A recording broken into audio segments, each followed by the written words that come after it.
Hey guys, this is just going to be a follow-up video to the EXP, I should say, the rune farming guide that I did before, and showing you the best way to farm the items needed to create the gold pickled fowl foot. So if we're going to item crafting, you'll see that we need the 4-toed fowl foots, you need some gold fireflies, and you need some raw fruits. Now, raw fruits seem to appear everywhere on the map. They're in almost every bush or tree that you walk past. So as you can see in the picture, it's just like the little red bush that you can see. They're very easy to get. They also seem to drop from those civilians that are walking around with like the swords, pitchforks, and the torches. You know, the tall, skinny people. They do tend to drop them quite often. But the easiest way to get them is just to look around in bushes. Just farm early on in the game where it's easy. Just run around on torrent and pick up every red bush you find. I will show you a few locations during this this route video, I suppose. Because I'm going to show you the best way to get the 4-toed fowl foots and some gold fireflies in case you don't know where to get them from. We will start with the 4-toed fowl foots, as they're the hardest ones to get because they have a lower drop chance. They're not guaranteed, but what does help is, I'll show you from my equipment, is this thing here. So the silver scarab raises item discovery. I don't think it increases the chance of getting rarer items like the fowl foots. Oh, there we go, there's a raw fruit there. But what it does do is it makes it so you got more chance of the birds that you need to kill to drop an item. So if one doesn't drop one, then you missed out a chance on getting a foot. So even if it's a feather, it's better to be a feather than nothing at all, because that feather has a chance of being a foot. Now with the gold scarab, it means that if there's a bird that wouldn't usually drop something, like it has a low chance of dropping an item at all, at least this way it has a chance of dropping a item, whether it's a feather or a foot is just, you know, down to luck. So yeah, I think the best thing to do for the feet, the best route, is to come to Stormhill Shack, and you'll be heading south. I see these markers are placed here. You're heading south to this ridge, you'll follow it along, there'll be a few birds there to kill. You drop down onto this sunken building, and you drop down to here, where there's a couple more birds to kill. And then as you go around to this part, you will drop down onto this roof, which has a lot of them on the edge. And then you'll drop down to this roof, which has a lot of them on the edge of it. And then you'll follow the beach along to the edge, where there's a lot of them just stood around on rocks sticking out of the ground. There's so many to kill that you guarantee to get at least a few of these feat items. There is one of those giants walking around, but by the time you've finished moving along the edges and collecting the birds to this point, he's moved far enough out of the way that you don't have to worry about him. You can just run right past. So as you can see, we come to the Stormhill Shack, and then you just head south. Just ignore the walls, just run straight down. If you're early on in the game, you may still have the giant here that walks around. Luckily he's got a melee weapon, so as long as you don't get close, he's not much danger, because he's very slow. So you just need to run past him if he's still there, because once you've killed him, he doesn't respawn.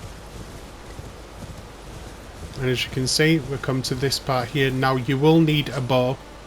This is done so much easier with a bow, because with the melee weapon, getting close has a chance of making them fly away. But with a bow, even if you kill one, the other one won't fly away, it doesn't register the attack.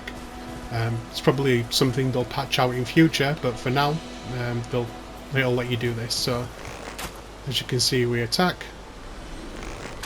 and it doesn't run away, so you can just collect the items. You do have to be careful though, because depending on the direction you attack them from, the ragdoll physics can knock them off the end. And if they fall down, sometimes the item isn't there when you get down there to pick it up. Plus it's so out of the way, you don't want to be wasting too much time. So yeah, once we get to this part here, we need to come down to there. And there's 2 more birds on the edge here. Yeah, as you can see, the ragdoll's physics took it to the edge and it does slide off, which is kind of annoying. It happens quite a lot with these ones on the cliff faces. But you don't need to worry about it, just jump down to this building here. And then from there, you just drop down to this building. Ignore those people over there. And there's these 2 birds right here.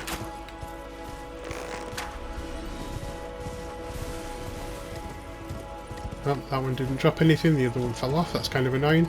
but it doesn't matter. There's so many of them, even if a couple fall off, it doesn't really matter. And you just need to follow this edge down.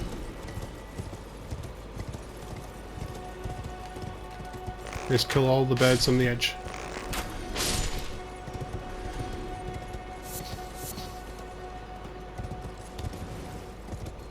And you just need to drop down, kill these two.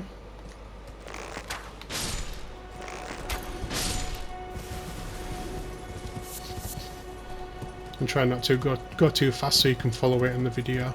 And then from here, you will need to jump to that building there.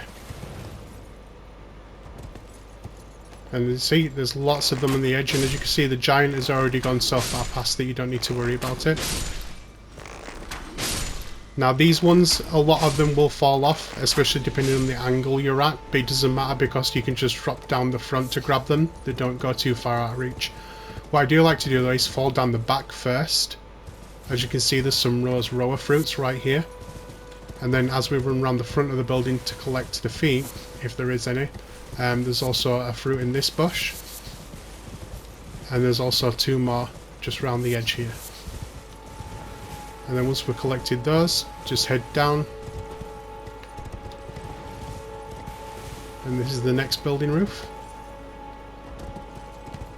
And again, just kill them all, one by one. Don't get too close or they'll fly away.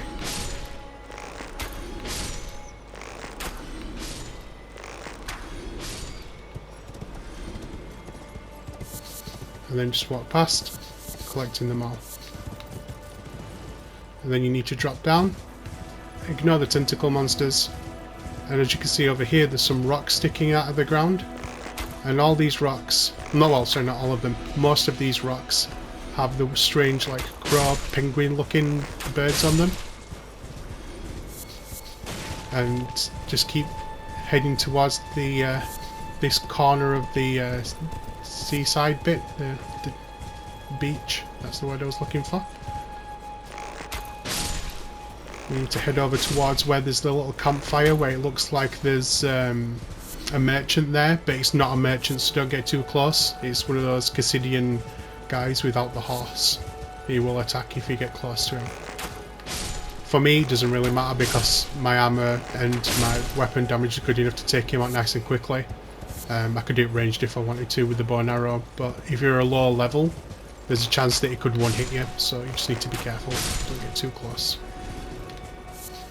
And the best part is, as soon as you hit a save point, none of these are randomized. They're all in these locations every single time. So it'll always be the exact same amount of them to kill, and you'll have the exact same chance every time to get feet.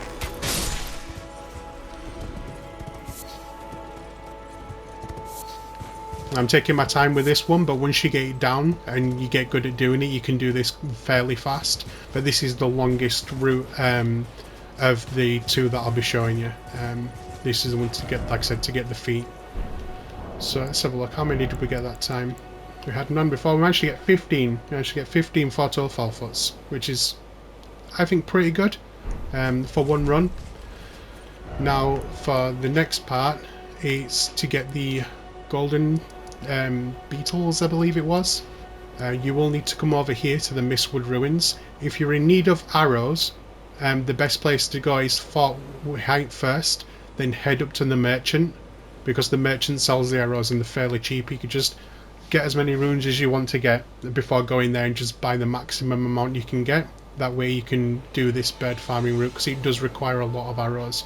As you can see, we started with 99, we're down to 22, so you will need a fair amount of them for each time you do the run. But when it comes to getting the golden beetles, you don't need to worry about it. You just need to worry about a bear that's by the lake. As you can see, it's this near the river well, there's the small erd tree, the minor erd tree, and there's a lake just in this part here, like a little pond, and that's where the golden beetles spawn. I've noticed sometimes that there are only a few of them, like a minimum of 4. 4's the lowest I've had, but I've had up to as many as 10 on one trip. I will equip my shield at this point. So once you spawn at this location, what I like to do first is turn around and there's some berries in this tree, and these are the people I'm talking about that have a chance of dropping one. None of them dropped an item unfortunately that time, but it doesn't matter. So you just kill those 3, as you can see they're very easy to kill. Then head back to the save point, but go straight past to this tree here. There's some berries there, and then as you go straight past it to this tree, and then this tree, there's some, and then there's that one there. Now I've noticed that every time I collect those, this tree always has 3, so there's one that gives you 2 and the one gives you a single one. So like I've done this a fair few times now, and every time I get the exact same amount of berries. So that's a really good way if you want to just stock up on the berries alone, like if you have enough of everything else. Just spawn at that spawn point, go to the bush there, then to that tree, and that tree. And you'll get 3, 4, 5, 6. You get 6 every time. And you only need 1, I believe, to craft the item itself. Oh no, you need 3, sorry. So for every 1 run of those trees you can make 2 feet, which I think is pretty good. But this is the hard bit. So you may want to summon here if you're a lower level, just so you can take on the bear if you don't feel comfortable running in and running out.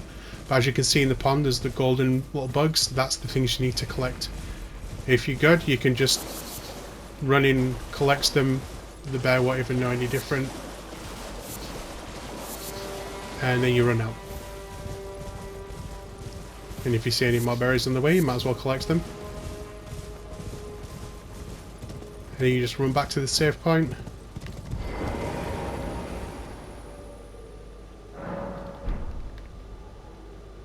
It's probably not a good idea to do this at night time, just in case the bear ends up being one of those red-eyed versions. Because they are more powerful, even if they do drop more runes. That's kind of embarrassing. We don't like torches. No, he knocked me off my horse. How dare he? Distracting myself by talking. As you can see, one of them dropped one of the raw fruits, and I keep running too fast past there to collect it. And then back to the save point. And then 3 trees. So that's 1, 1, and then 2 and 1. Oh no! They only gave me 1 that time. That's a shame. I was wrong. So 5, between 5 and 6. Oh, as you can see, the bear's asleep now. So if you are fast enough, you can run through, collect them all. And a second bear will get you. As you can see, there's a fair amount of firefly things that spawn.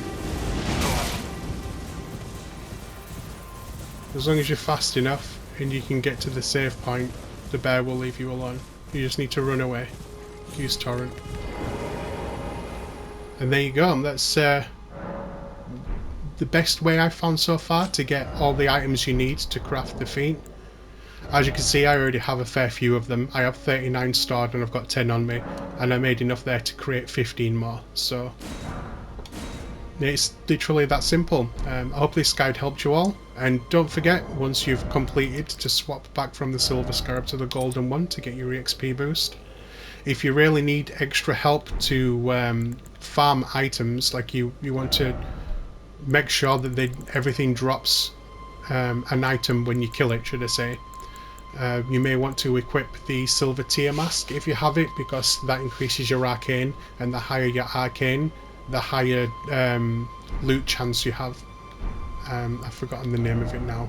There we go, discovery.